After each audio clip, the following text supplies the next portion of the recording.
Hey all, I'm Leslie Hooper and welcome to my channel. And I'm Steph Miramontes. And today we're going to be reviewing a recent interview with divorce attorney James Sexton. Now, I love this guy. I've watched him on many podcasts, but this one might be my favorite interview of him ever. Steph, I think you're going to enjoy his perspective, but what he shares is kind of a wild prenup agreement. And I'm really looking forward to getting your perspective on his experience here. So buckle up. Let's see. I thought prenups were illegal. I thought they were like people went and got them, but when it comes to enforcement, they don't hold up. You know, it could be true in the UK, but certainly not in the USA. They are enforceable. They are binding. Sometimes they're crazy how enforceable they are. Oh, really? Because the nature of a prenup is, as long as it was not what's called unconscionable. Unconscionable is a contract that is so unfair that no fair dealing person would offer it and no sane person would accept it. So I have seen the outcome of prenups sometimes be shockingly unfair, but you have a right to contract as long as it wasn't fraud, as long as it wasn't duress or undue influence, or if someone was under the influence of drugs or alcohol when they signed off on it. It's a binding contract because we believe in human autonomy and agency and the right to make decisions about your life and your future. So is that example real? And is that the most shocking one you've seen? No, the most shocking prenup I've ever seen, which was enforceable, had a provision that said that for every 10 pounds the wife gained in the marriage, she would lose $10,000 a month in alimony. 10 pounds of weight. Yes.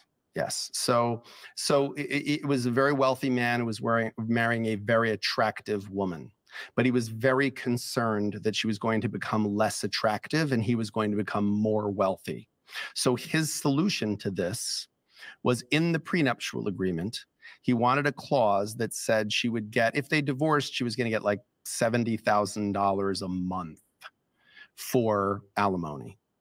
But for every 10 pounds she gained from the date of marriage, she would forfeit $10,000 a month worth of alimony. And it was designed to sort of create an incentive that she would remain thin. And that was enforceable, meaning they tried to challenge and set aside that provision. And the court said, this is a disgusting provision.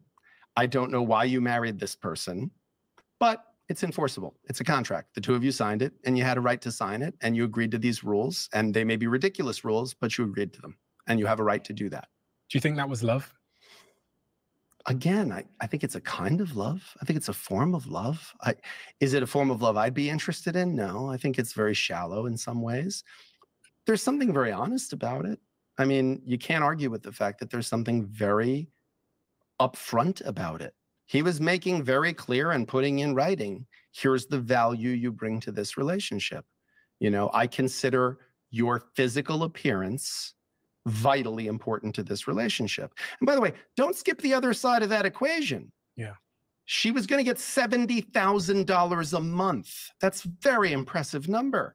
So, you know, I think she also understood there was a value to be attached to him as well, you know, and is it something I would be interested in on either side of that equation? No. But do I have a right to say to someone that's not love?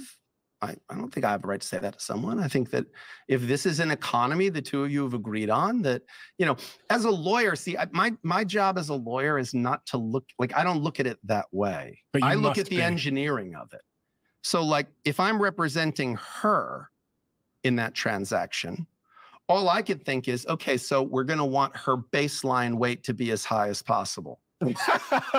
So I'm going to want her to have pennies in her pockets at the day we sign the prenup, because you'd have to establish a baseline, right? Because if you say gaining 10 pounds, you'd have to establish a baseline weight on the date of the marriage. So she was weighed on the day of the marriage? Well, in or about the date of the marriage. The parties acknowledged that on or about the date of marriage, she weighed approximately X pounds. So if I'm her, I want that to be as high as possible. So I'm going to be putting pennies in my pockets and eating as many cheeseburgers as I can before the weigh-in. Now we're getting divorced. I'm going to be like a wrestler. I'm going to be in the sauna. I'm going to be sweating as much as I can. I'm going to take diuretics. I'm going to eat nothing but like grilled vegetables for a week or two, you know, and I'm going to take off every ounce of clothing I can because I want to minimize my weight. This is why lawyers don't get invited to parties, because that's how we analyze problems. Like, I didn't hear that and go, what is the nature of their coupling? I looked at it and I went, oh, I could play with that. I could work. I could whoever I'm representing in that transaction, I could figure out a way to, you know, kind of make that work. All right, Steph, that was an interesting little clip there. Thoughts? What is wrong with people? Jesus Christ. No, I get the honesty piece. It's honest. I don't even want to comment on whether or not it's love. Like, whatever. Love is a mess. But I'm just curious how old this girl was when she signed this contract and what her life looked like. I get it. Like, he said, okay, your appearance is very valuable to me. And she's like, cool, your pocketbook is very valuable to me. We are a great match. Sounds like love to me. What could possibly fucking go wrong there? But, you know, I just, how old are you when you were signing this? What are you actually looking for in the relationship? Are you starry-eyed, in love, in lust, in that early stage, whatever? Like, are you naive enough to believe that your life won't change and you don't really understand the dynamics of weight gain and why it happens? What is the commitment to the relationship and holding each other up and doing all of those things? Because we work with emotional overeaters, and a lot of the time, our emotional overeaters are eating because they don't have the support at home, because they are taking on all the responsibilities of raising the kids and things. And I don't think this is probably the case, because it sounds like they have enough money for a nanny and some support. But emotional overeaters eat to soothe emotional circumstances. So if she didn't have some level of support, then, you know, it's not that out there to think, hey, I put on a few pounds every year. So, you know, just kind of creeps up. Maybe I'm like partying a lot and going to all these events and we're drinking a lot and doing all the things and I'm raising the kids. And I don't know. I'm missing so many details. I don't know. Well, I think for me, it's less about the details and more about just the agreement in and of itself. I mean, it is transactional.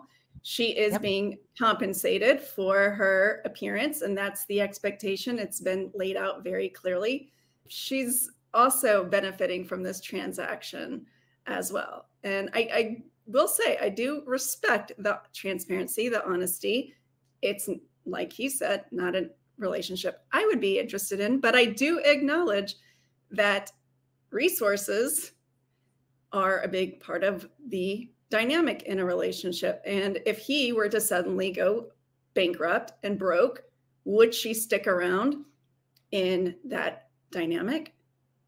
Who knows? I'm assuming probably not. What I'm curious about, as you kind of said, if he went bankrupt, would she leave? That's my question. As like, if he went bankrupt and she leaves, how does she get her end of the bargain? He doesn't have it to give, you know? So it's just such a superficial and gross way to go about a partnership, in my opinion. Again, my opinion for my life. It's not what I want for my life. It's not what I would recommend, you know, but that's not really where my values lie. So I don't know. It's so rare that it's hard to comment on something so shallow and superficial, especially without knowing any other details about their dynamic. The only thing I can say is I'm with the attorney and that this is shocking, and I'm with the courts and that it's disgusting, and like, okay, hope y'all can sleep at night.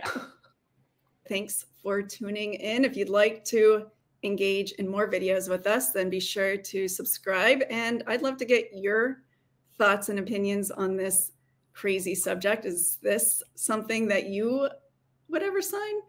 I'd love to hear about it. Be sure and leave a comment on your way out. Bye, y'all.